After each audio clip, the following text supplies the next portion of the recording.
Il nous reste 5 minutes. Je voulais juste qu'on parle d'un autre sujet parce qu'il y a eu une audience hier concernant l'espionnage de journalistes dans l'affaire Pegasus. Accusé par plusieurs médias d'avoir utilisé le logiciel Pegasus pour espionner des journalistes, le Maroc veut en effet attaquer plusieurs médias, dont Le Monde, Radio France, Mediapart ou l'Humanité. Et avec nous en direct, en exclusivité pour agir, maître Rodolphe Bosselu, qui est l'avocat du Royaume du Maroc. Bonjour maître, merci d'être en direct avec nous.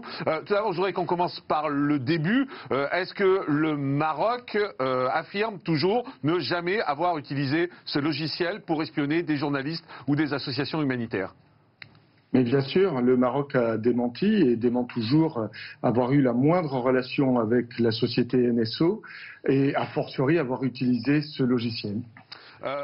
Il y a eu hier une audience. C'était une audience pourquoi? Alors, ça devait être une audience un peu sans enjeu, de simple procédure, et on a pu constater une immense fébrilité des organes de presse qui ont voulu, dès cette audience, que le Maroc soit empêché de pouvoir plaider son dossier et de pouvoir soumettre à une juridiction française la diffamation dont il est l'objet dans le cadre de cette campagne de presse depuis juillet 2021. Oui, c'est-à-dire que ces médias, pour être assez simple, en fait, ils expliquent que le Maroc n'a pas le droit d'attaquer en diffamation ces médias français, hein, c'est ça, pour résumer clairement. Alors, il considère effectivement qu'un État n'a pas le droit de protéger ses services, en l'occurrence qui sont des organes de l'État mais sans personnalité morale, et que l'on peut donc raconter n'importe quoi, à savoir ce qui a été dit par ces organes de presse, c'est-à-dire l'utilisation de Pegasus au détriment notamment du président Macron et d'autres personnes, sans avoir à rendre de compte lorsqu'on raconte n'importe quoi. Je trouve la situation quand même assez surréaliste. Aujourd'hui, donc, ce que souhaite le pays, c'est avoir une décision de justice, de la justice française, en fait, qui prouverait que le Maroc n'a jamais utilisé ce logiciel, ni pour espionner le président Emmanuel Macron, ni pour espionner d'autres personnalités. Comment vous expliquez, au fond, que tous ces médias aient affirmé le contraire ? Bien, je pense que jusqu'à preuve du contraire, rien n'a été prouvé pour une raison très simple, c'est qu'il n'y a rien à prouver. Alors, moi, je ne suis pas un spécialiste de géopolitique, je suis modestement un avocat. Je constate simplement qu'au moment où cette campagne de presse s'est déroulée, il y avait un rapprochement entre le Royaume du Maroc et Israël, qui, semble-t-il, ne plaisait pas diplomatiquement à tout le monde.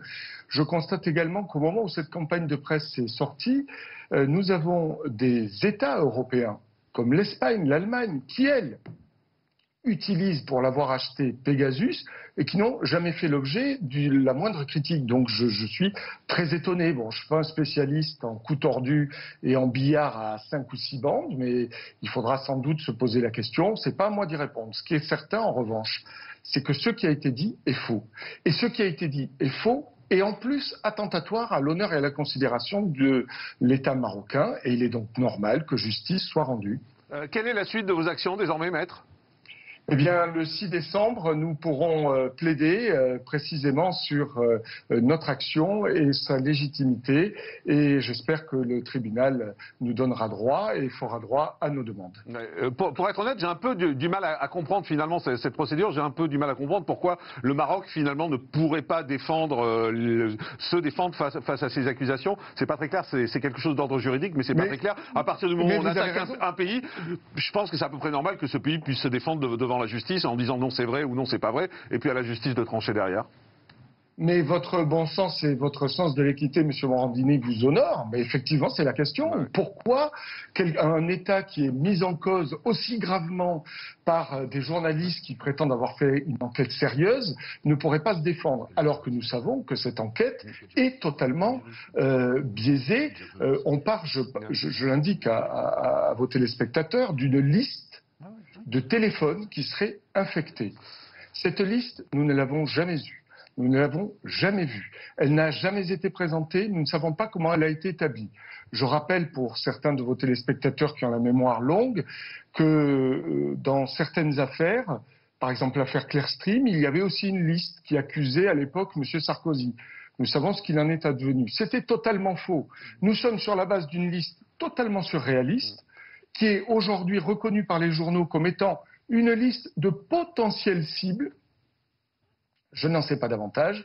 Et sur la base de cette liste, on dit le Maroc à espionner de façon illégale. Eh bien, il faut que ces journaux rendent des comptes sur ce qui est diffamatoire et qui confine même à de la fake news. Merci beaucoup, Maître Rodolphe Bosselu. Merci d'avoir été en direct avec nous et de vous être exprimé en exclusivité dans